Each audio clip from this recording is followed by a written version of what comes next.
All right, welcome everyone. This is our November check-in, and today we're going to be talking about my multilingual learners and the special education process. And we have a special guest. Rhonda Hittenberger Ortiz is going to be our speaker here in a little bit, but I'll do a little bit of our check-in information with you and some updates real quick before I turn it over to her. As always, we have our community agreements, and I have a nice quote here from Fred Rogers. Who you are inside is what helps you make and do everything in life. Fred Rogers teaches us a lot of good lessons. And today's agenda, as I said, we are going to be talking about multilingual learners in the special education process. I have a few updates from WIDA. And I'm going to put that link to the note taker one more time in the chat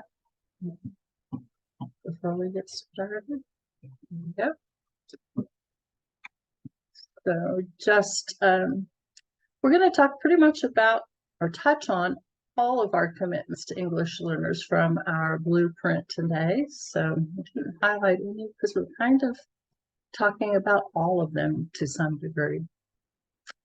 And then upcoming professional development, the rest of our check-ins for the month, and this gives you the topics. There will be no check-in in December.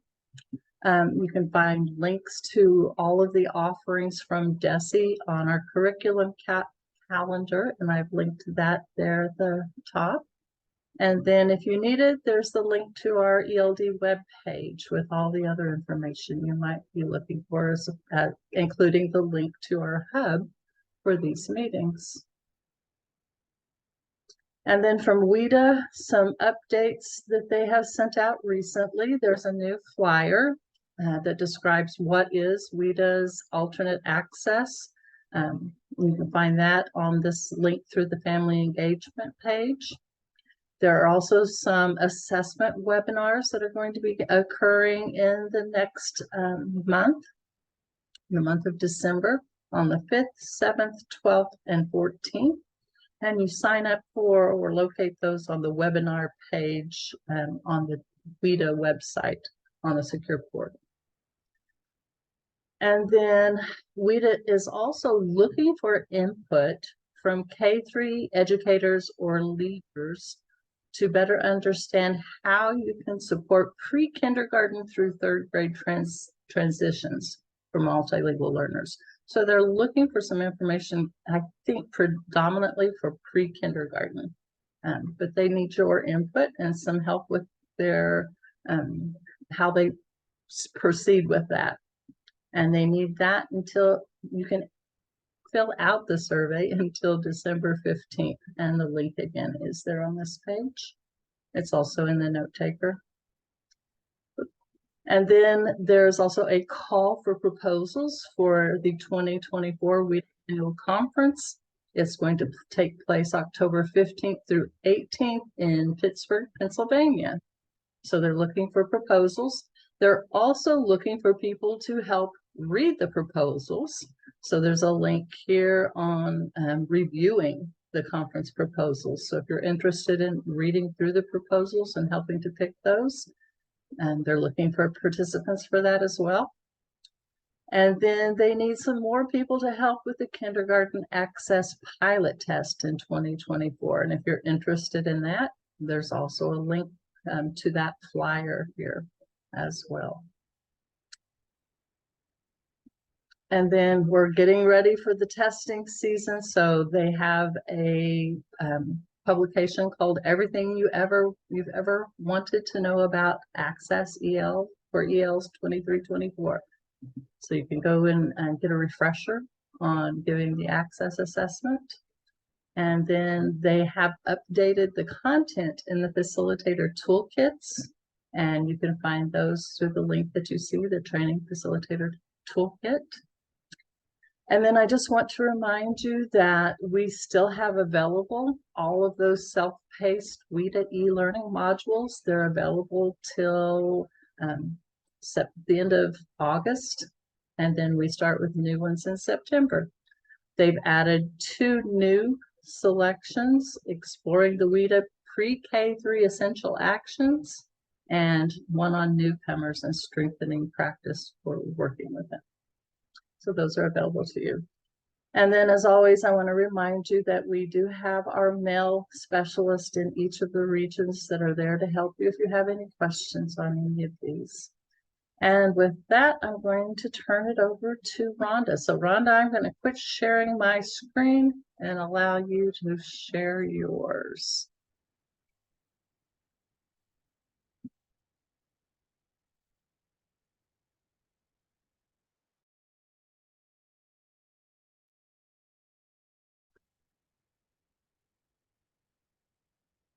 Right. Hi, everybody. Let me get my screen shared here. Rhonda, we can't hear you. All There you go. right. Can you hear me now? Still can't hear you. Oh, gosh. I can hear her. There. Oh, I hear you now. I Okay. can hear you, Rhonda. Oh, Thank you. okay. Thank you. I hear you now. Okay, great. All right. Hello, everyone. I want to make sure my sound is shared too. Share sound. Okay. All right. So my name is Rhonda Hittenberger Ortiz. Thank you all for joining today. I am the Male Instructional Specialist for the Southwest region of Missouri. So I love my job. I'm so glad and thankful to work with all of y'all all over the state, and of course, my male peoples. So I'm just really excited to be able to do this today. I have gotten, as always, we get lots of questions about SPED, and we just really want to have a common understanding of the best approaches for before we even get to a SPED referral. So really, this is about the pre-referral process. We're not going to get into creating an IEP and all the details of what services should look like for a multilingual learner who qualifies for SPED. We're really going to look more closely into why we take so much time to gather data and why that pre-referral process is so important. So if you have questions, I am happy to stay afterwards to ask questions. I am just kind of going to go through this, but I will allow Cami to interrupt me if she wants to. But everyone else, please feel free to communicate with me after our session here. All right, so the agenda that we're going to do is we're going to talk a little bit about second language acquisition. And I think most people on this call are probably experts in second language acquisition. I think we have a lot of ELD folks on here. But part of our job as the ELD reps in our schools and our districts is to help others understand second language acquisition. So that's such an important thing to be able to talk to our colleagues about. What's culture got to do with it? Why do we even talk about culture when we're looking at pre-referrals? And then looking at data with multiple lenses, what the pre-referral team should look like. And then I just have lots and lots of resources for what some good flow charts and what protocols might look like for this. Okay, second language acquisition. So there are lots of similarities between the way we acquire our first language, our L1, and the way we acquire our second language or our subsequent languages, our L2. So just think for a moment, what are some ways that acquiring our first language and our second language are the same? You can put it in the chat.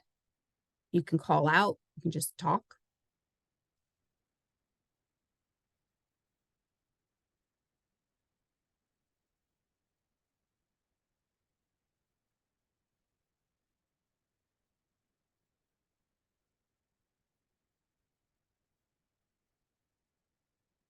So oral language comes first, right? We understand first through listening.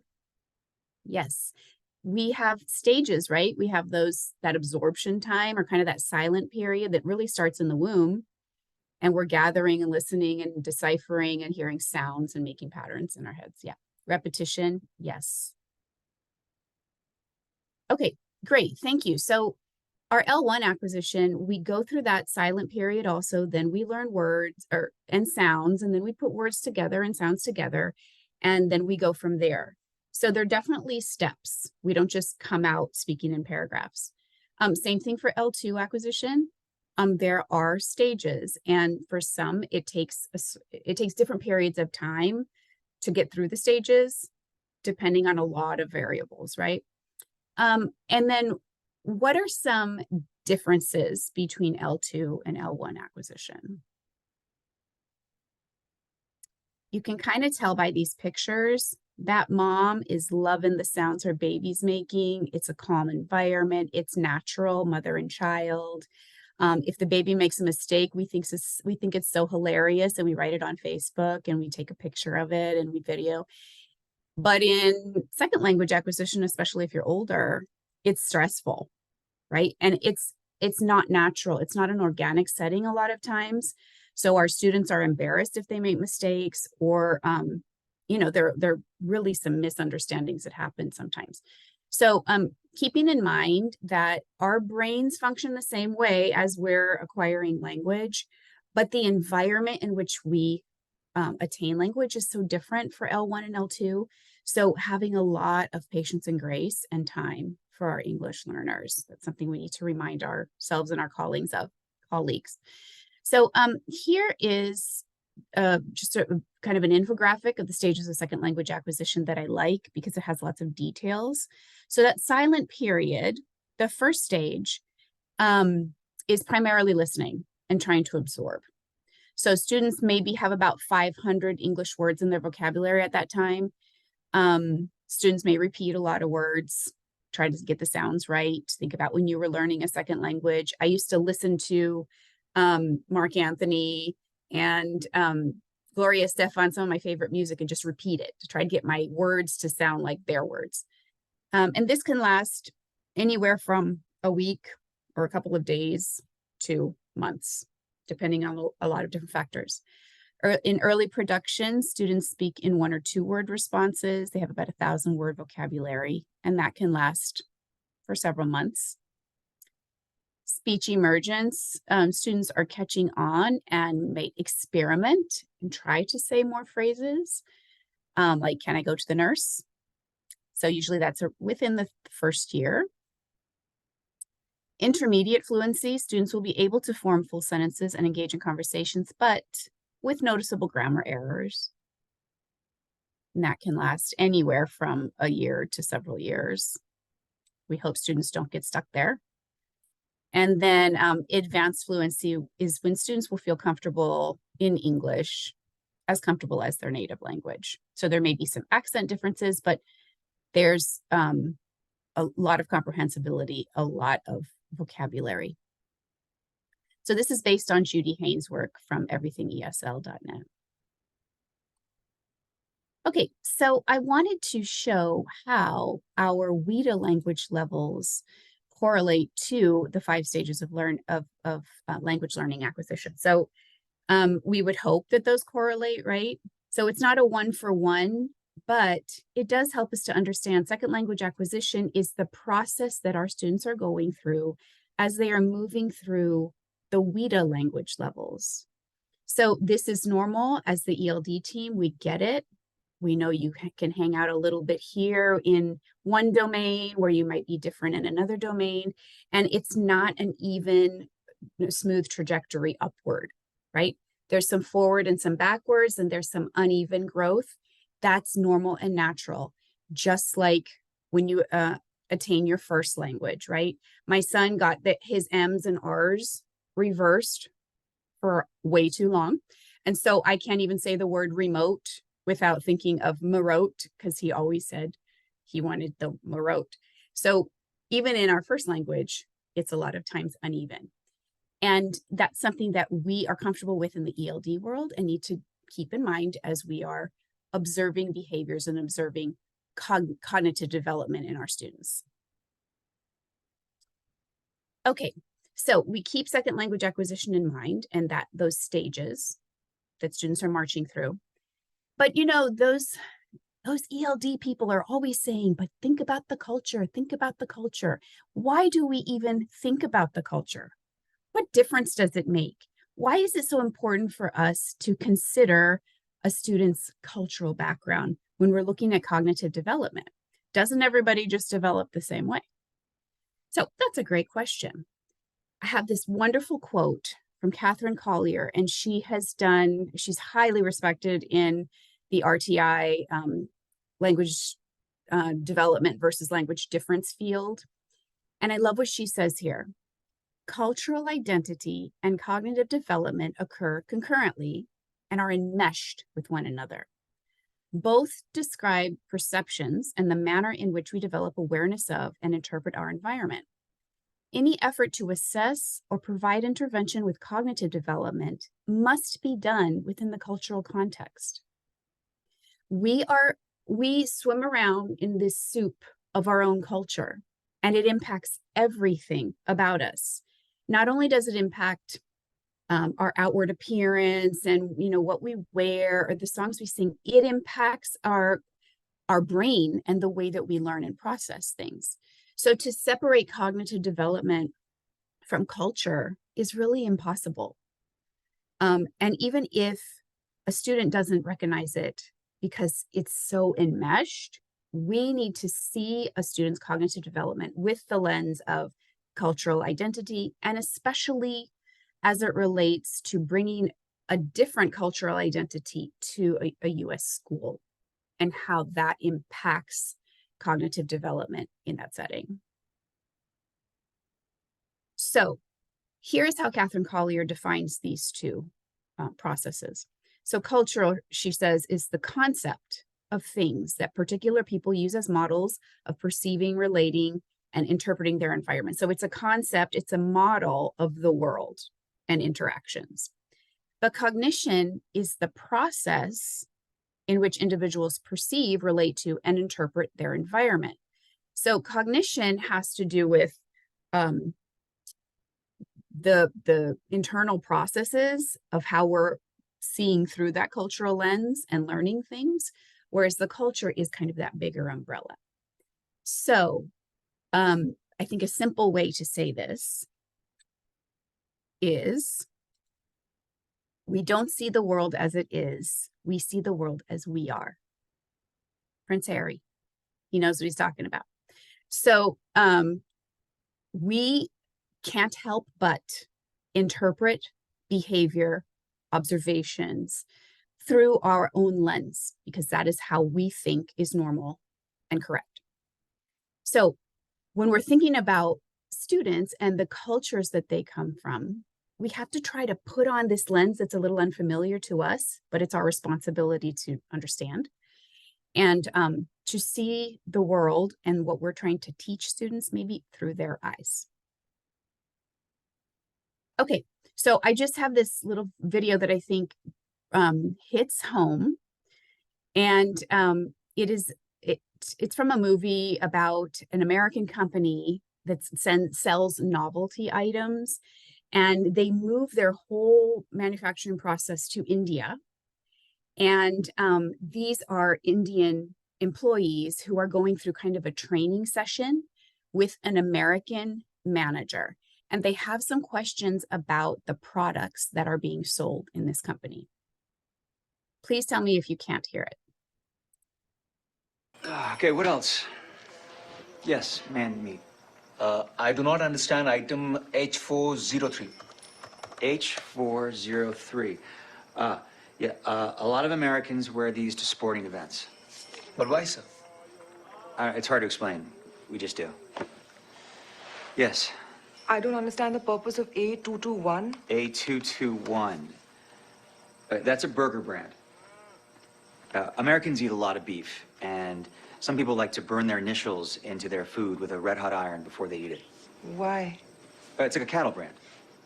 You know, the thing you use to burn a symbol into a cow with? No, in America, that's how you keep track of your cow, is branding. With a red-hot iron? Yeah. But wouldn't the cow run away? Oh, no, we only do it to baby cows. When they're small enough to hold them down. Yes, Asha? A suggestion, Mr. Todd. Go ahead. You need to learn about India.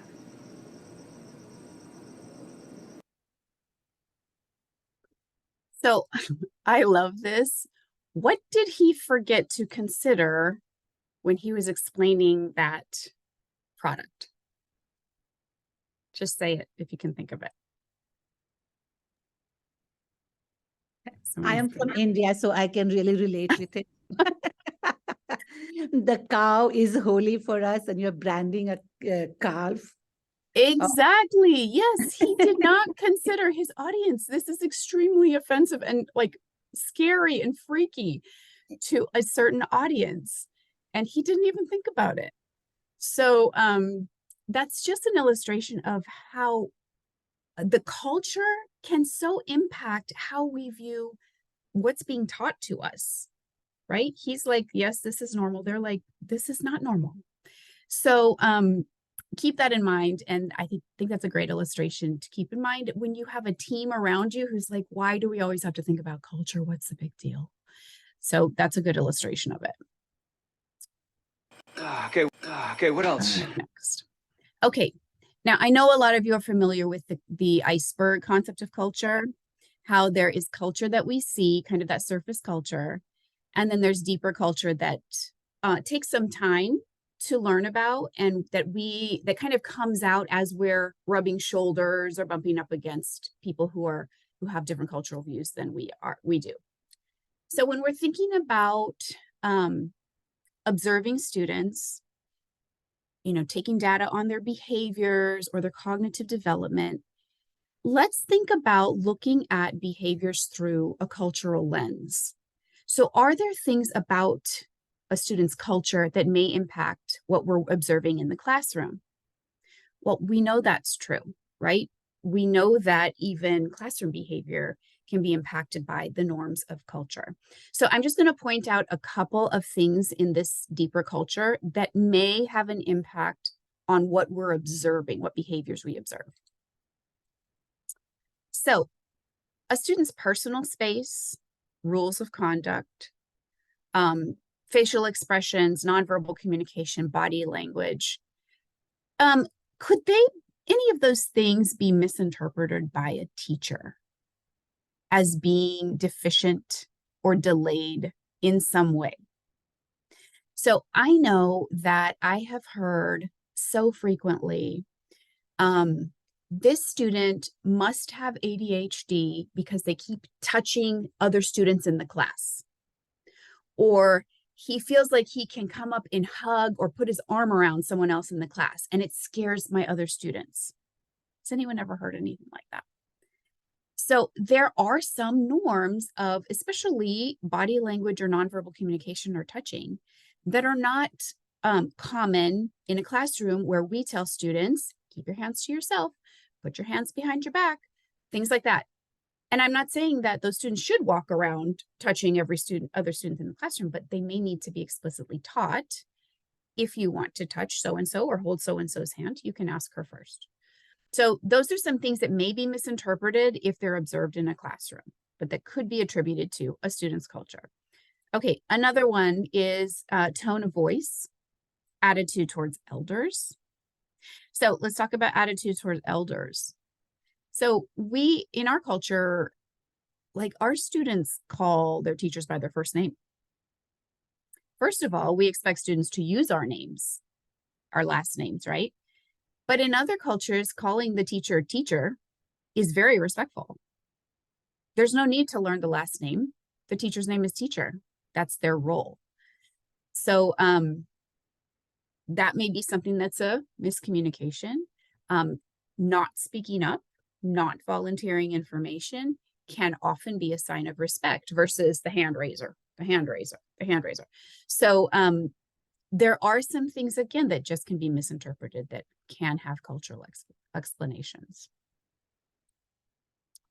Okay, so I love this quote also. Culture is the lens through which we look at the world.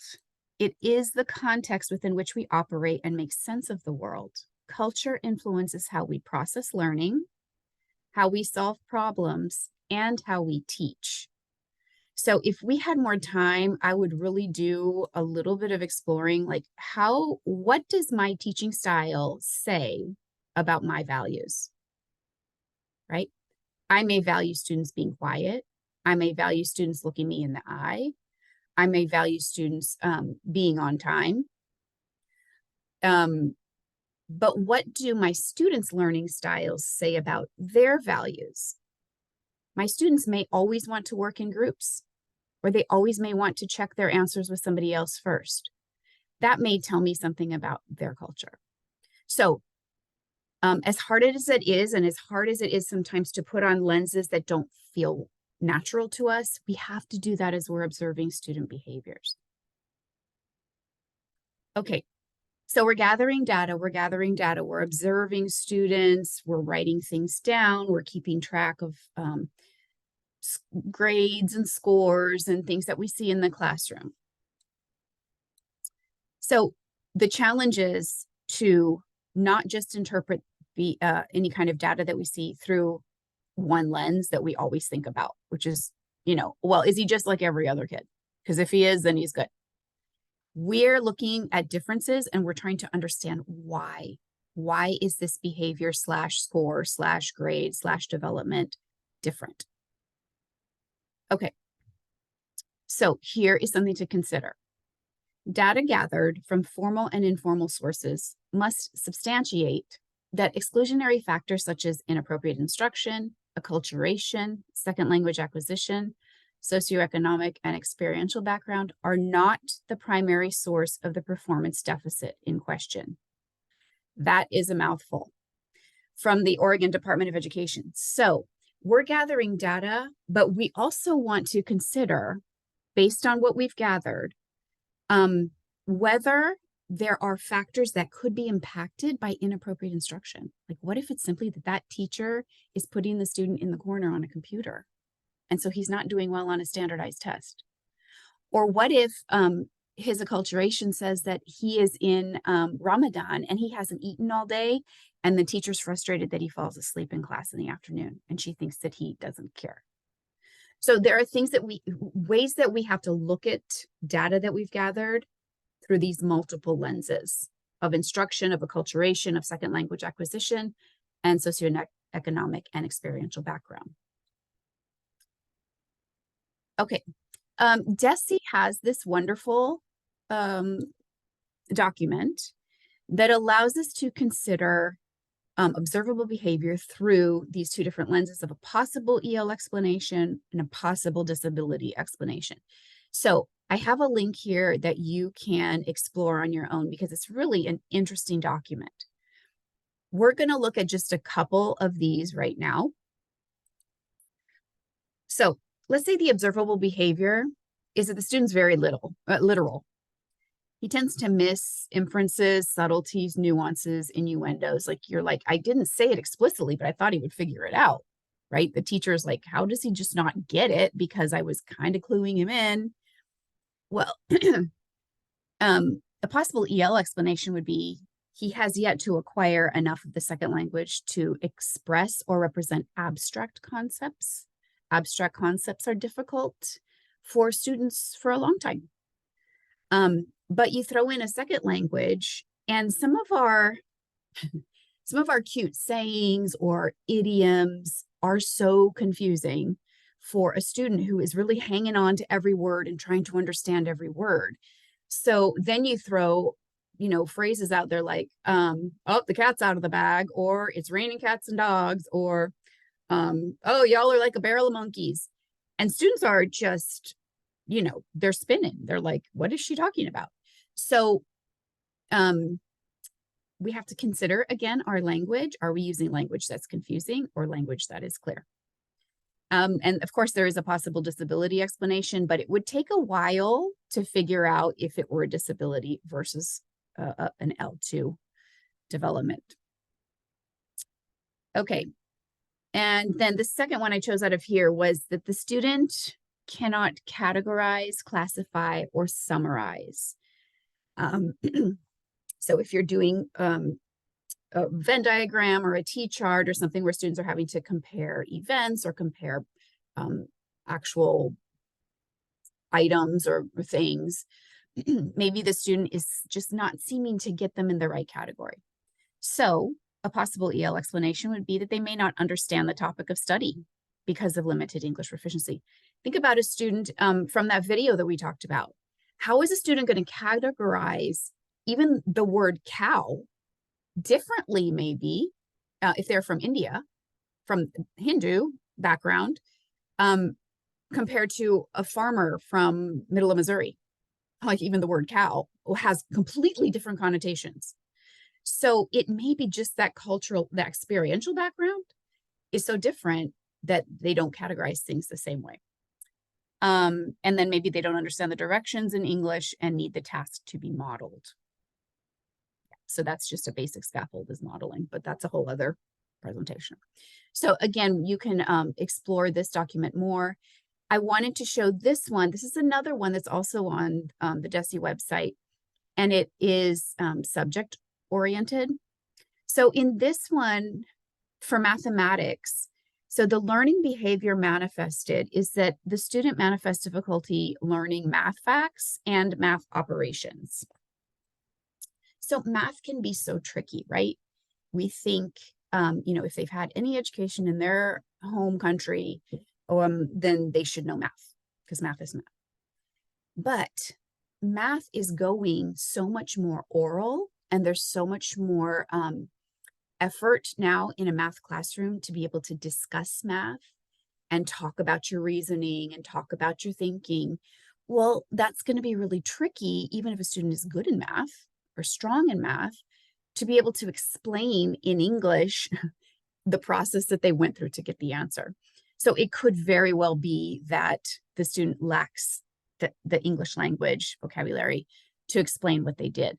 So the student lacks comprehension of oral instruction, but the student shows improvement with visual input, native language support, and other effective strategies providing comprehensible input. So look at your math classroom and say, oh, is that math teacher actually supporting the student with visual input, native language support, and other effective strategies? That's a big question. I would also say for math that there are multiple ways to get to an answer. And some teachers like one algorithm, and if you don't do it that way, then you're not doing it right. But it's important for math teachers, again, to remember that there are lots of ways to get to an answer, and a student may do it in a way that is familiar to him and not to the teacher. Okay. I also just put this quote in here because it really helped change my thinking about how to make this differentiation between disability and difference. So language disability can only be said to exist within the L1. If the language problem occurs only within English, which is the L2, it is not a disability, it is a difference. Think about that. And how are we going to know if it's in the L1? We're going to have to talk to parents probably, or we're going to have to do some L1 assessments. So it says, however, it is still a significant issue to address with appropriate interventions for language development, language acquisition, and acculturation. Of course, that's our responsibility. We're teaching the L2. If there is a true linguistic disability, it may be identified as an L1 problem or that it occurs within the L1. It may be manifested within L2 and impact L2 learning, but identifying it as a disability depends upon identification within the L1 context. So if it's an actual disability, it's going to show up in the home language. If a student speaks the home language, parents say it's completely normal development. They've taken an assessment in the L1, they can do it all. But they're struggling in the L2, that is a language difference. If they have a disability, it's going to show up in that L1 as well. And we're not talking about accent differences. You're going to have an accent in the L2, most likely. We're talking about processing differences. Okay, so we've done some data gathering. We've looked at it through several lenses. And this may happen to an ELD teacher. They've gathered data and they've looked at it through processed it through these lenses. This may be the classroom teacher who's gathering data and it has looked at it through several lenses. It could be that data is gathered and a teacher's not sure what to do with it, but they bring it to the pre-referral team. So the pre-referral team is so important, and it's so important that it is a multidisciplinary team, that everybody who has knowledge of that child from different perspectives is included in that pre-referral team. There's a lot of guidance from DESE about this. So before we get into everything that a pre-referral team considers, I just want to address 3 questions that Cammie and I and other instructional specialists get on a regular basis. Just get those out there and get them out of the way. Number 1, is there a waiting period before an ML can be considered for SPED referral? There is no waiting period per se. There is not one on the books. However, there must be time enough allotted to gather reliable and appropriate data to bring forward to a pre-referral team. So we're not going to go by a hunch. We're not going to go by a, makes me wonder. We're going to actually take some time to gather data before going to a pre-referral team, but there is no set waiting period. Number 2, are ELD services part of the RTI process? So can they start happening after a pre-referral? No. ELD services are required core instruction for multilinguals until they exit multilingual status. And 3, who provides services for an ML who qualifies for SPED services? Eligible multilingual learners must receive both special education and English language development services concurrently as per identified needs. Okay, so that's just the foundation pre-referral team is going in with. Okay, now this is the main information from identifying, supporting, and reclassifying English learners with disabilities on the DESE website. And I know it's a lot, but it has really important words in it. So I'm going to give you 60 seconds to read through it and choose the words that you think are the most important that give you guidance for a pre-referral team.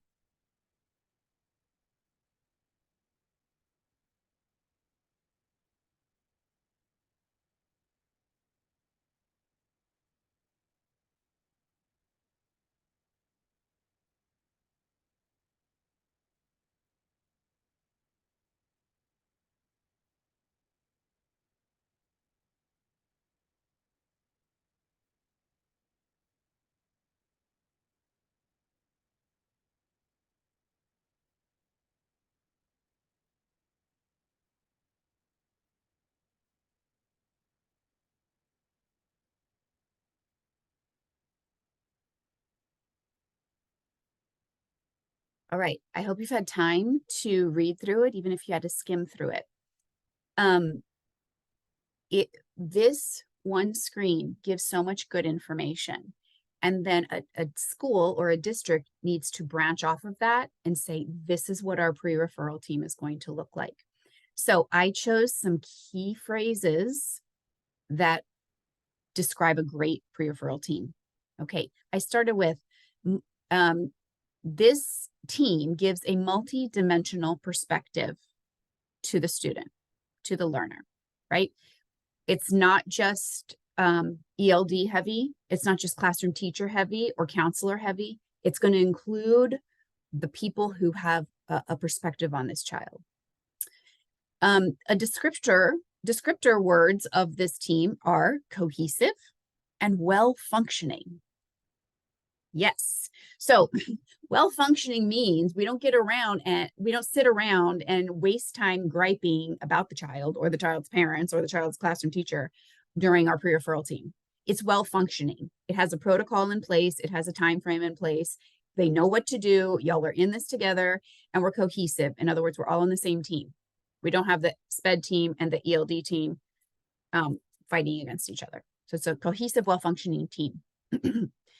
So the next one is the ELD and SPED departments participate from when? When do they participate together? From the initial point of concern, since first concern. The red light's flashing, the red flag is flying. Everybody's involved from the beginning, from the initial point of concern through potential identification, the IEP process, and determination of appropriate services, including reclassification. So it remains a team effort through the entire process. All right, a short list of their responsibilities. And I just highlighted this. The team needs to be trained on culturally and linguistically responsive interventions and services. So they're knowledgeable about the culture of the student and how that can impact learning.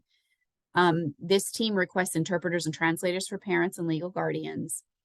And the last point is the entire team is educated on best practices in ELD. And who's going to do that on a referral team? The ELD person or the ELD people that are on that team. They don't keep the ELD and the English language development information to themselves. They're sharing that with the team members. Okay. So here's what it may look like. Here's our Johnny student. He's adorable. He may be a mess, but he's adorable. And we're all in there. We all have these perspectives about him. The classroom teacher, counselor or behavior specialist, if that is a concern, if it is behavior, parent caregiver. Now on the initial pre-referral team meeting, we don't necessarily have to have the parent or caregiver in the room, but we definitely need to have information from that person, from the parent or caregiver. ELD staff, and that could look different ways too. That could be the whoever has the most input on that child. I'll just say that. SPED staff, potentially the speech language pathologist, and a nurse or social worker. Okay, so here are some key questions that pre-referral team is going to look at.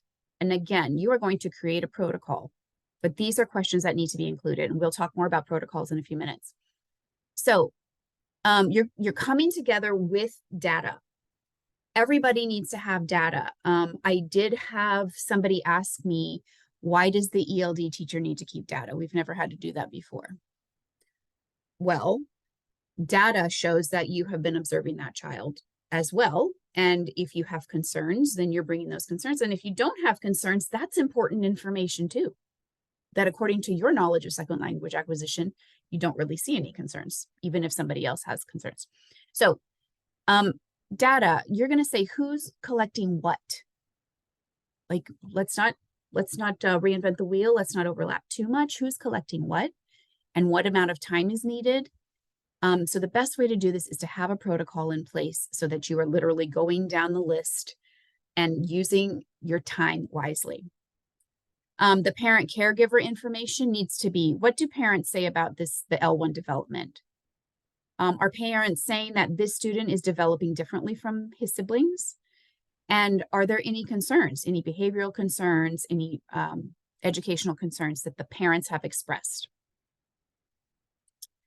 As far as language acquisition, we're asking the question, what is typical English language development for this language background and other like students who are similar in language background, in cultural background, country background, maybe if their migratory background story. So as other students who are as similar as possible to Johnny. And then what is his proficiency level in his home language? Can he seem to read and write fine in Hmong, but not in English? Then that's a consideration. And then, so important, what scaffolds are in place for this student? What is being done in the classroom to support his instruction? Have the standardized assessments been in his home language? And what are the concerns there? So those are some questions that are going to be discussed in that pre-referral team, along with concerns that might have come up.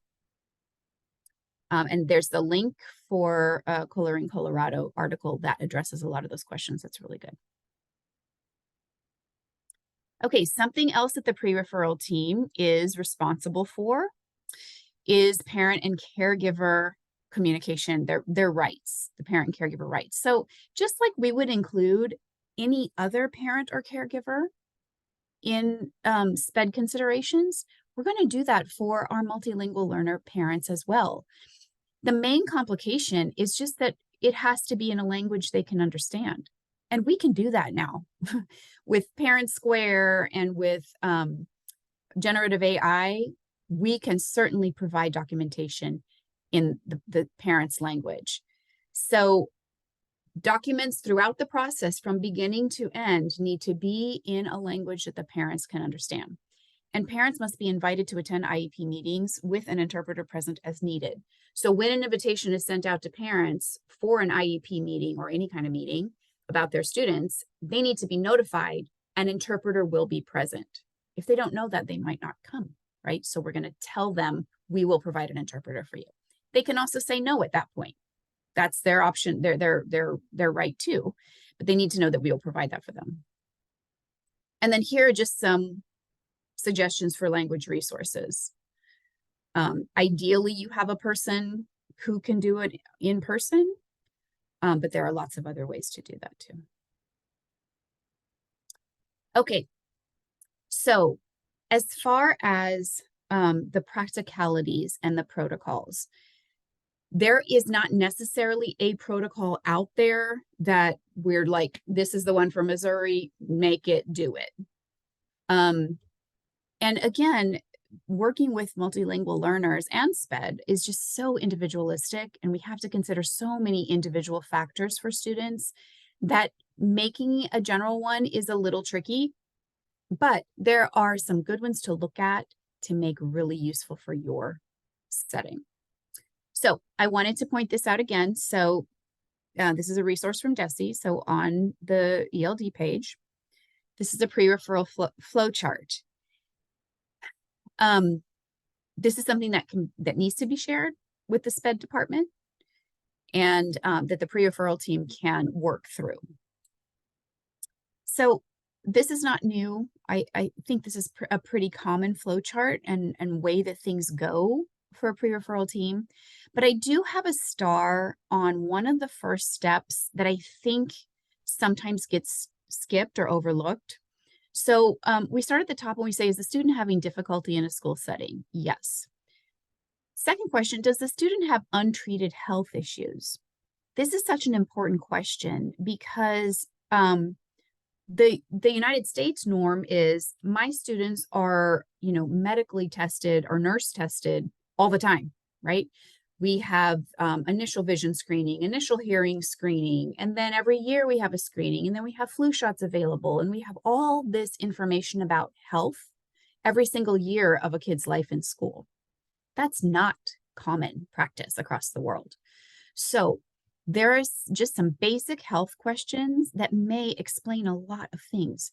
So make sure that you're asking questions of parent caregivers about health, anything that they're concerned about health-wise, and then helping them to understand how the nurse is available and can answer questions and do just some basic health screenings for students.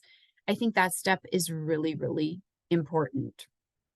And again, that's something that we have to teach parents about because there may be some hesitation about that, but just the role of the nurse in the school. All right, and then, so we go on with the health issues are addressed. Parents may choose to share confidential medical information, but they're not required to do so. Okay, and then, so go back to, does the student have untreated health issues? If we say no, then we ask the question, have linguistic and cultural differences been considered? So then we have to ask these questions. Does the teacher know the norms and values of the student's home culture? That is the teacher's homework. Teachers need to spend some time, and ELD staff may need to help with that. Does the teacher explicitly teach linguistic and cultural assumptions and learning expectations that are different from those of the student? And does the teacher build on the student's linguistic and cultural learning strengths? So if there are concerns identified, then we address them this way. If no concerns are identified, then we say, has the student had access to effective instruction? And we're considering what instruction looks like in the classroom. So again, this is not RTI. This is core instruction that is the right of multilinguals to have in their classroom or in their content classes. So has the student received instruction from a highly qualified teacher in general education and in ESL? Does the student attend school regularly? Do they have issues of interrupted formal education? Has the student received appropriate and comprehensible instruction? etc. So now we're looking really at strategies used in the classroom. If there are concerns identified, then we address instructional issues. Then we put interventions into place and look for things to change over a certain prescribed amount of time. If the student does have access to effective instruction, then we go to, does the district suspect the student has a disability and is in need of special education? Yes, proceed with agency referral, or no, initiate intervention strategies. So where we've seen concerns, we're going to put strategies in place and follow them with fidelity, keeping track of data as we go. So this does not vary much from other kind of interventions with other students, right? We put interventions in place with a certain prescribed time frame, and we look for changes to happen. We continue to do that until we've determined that a student is either has a disability or does not have a disability and just needed those interventions in place. So I have two really great protocols here to share with you. And I think I can show them. So can you see this? Can just speak up if you can't see the screen I'm on. Yes, we can see it. Okay, great. Okay, so this is a long guidebook for the Oregon Department of Education. But on page 109, it has an awesome, very comprehensive pre-referral protocol. Pre-referral review for diverse learners. So it asks lots and lots of questions about previous schooling and previous concerns, etc. But one thing I love about this is that it has this whole list of interventions, academic interventions, and things that can be tried if the student is not progressing or developing academically. So it gives you a great protocol here. It lists the academic intervention, the frequency and duration, the student response, and the progress. So if I were creating a protocol, I would be stealing this part of it. It's really, I feel like it's just so useful. Gives a place for native language interventions to be monitored. I need to do one here. I'm sorry? Okay, and then at the end, it gives you a list of staff who might be involved in this intervention team. So you're talking about signatures of classroom teachers, administrators, others present at the intervention team meeting. So I really like this one, and this whole document is full of some really amazing resources. I want to share that with you. And then, wait, how do I go back?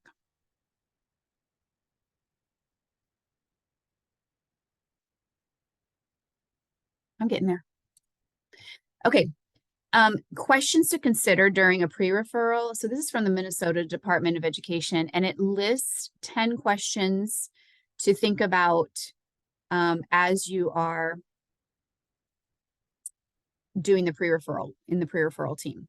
Okay, so this is a whole website, and it's split up into chapters, which I love.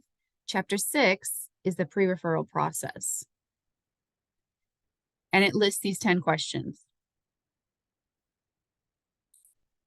So, is current content and English language development instruction accessible to the student? Literally, you could turn this into a checklist and just a protocol for the pre-referral team to consider as they are looking at the student, and get those questions answered and get your next steps worked out. So I love both of those just for ideas as you're creating protocols. So feel free to just explore those a little bit later. All right, and finally, so step 1 is the pre-referral team. You're asking those questions, you're trying to figure out, you're giving some time. If you have determined that interventions need to happen, then step 2 is to initiate the intervention strategies. And this is all on the DESE website. Interventions for ELs should include, and it says all of the ways that interventions should be culturally, linguistically diverse and culturally responsive. So once the interventions are put in place, then we ask the questions here at the middle of the page. Does data show that intervention was successful to address the student's difficulty? Yes, continue the intervention, or no, proceed to question 2. Does data suggest there's a reason to suspect the student has a disability as in need of special ed? Yes, proceed, or no, use data from previous interventions to develop a new intervention. So, and then I just start here. Continue using appropriate interventions until data suggests there is a reason to suspect an educational disability or the difficulty the student is experiencing is resolved. So then, again, who is involved in the interventions and the data keeping and the record keeping? Everybody, the whole pre-referral team. So it doesn't just drop off when we decide on interventions, and interventions can include ELD interventions and maybe behavioral or a counselor or other things before we would go to an actual referral to the special ed agency. All right, finally, for more information about how to create an IEP and how that would look for a student who has been diagnosed or determined to be SPED eligible, that's another training, and we'll talk with Cami about how to do that. But I wanted to share this information really about the pre-referral process. And there's tons and tons of resources here. And I'm sorry, this looks overwhelming. Most of these resources are things that I actually cited within the slides, but there are also some good ones just to explore and walk through when you have time. All right, thank you very much. If you have questions, feel free to pipe up. Or Cami, it's all you now. Thank you, Rhonda. That was wonderful. And again, we'll just wait around and see if anyone has any questions. If not, thank you for joining us today. And the recording and slides will all be available on the hub, so you can access these and watch them again if you need to.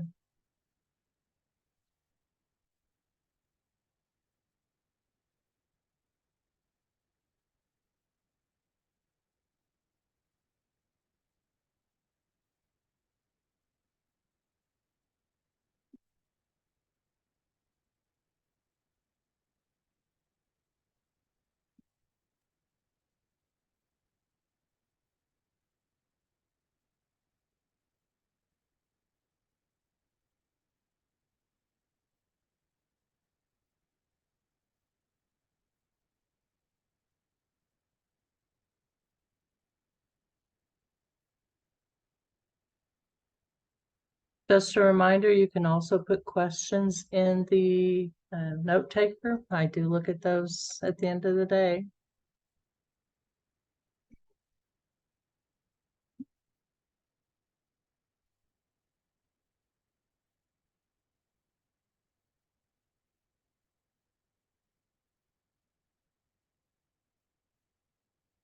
All right, thank you, everyone. I'm going to go ahead and stop the recording.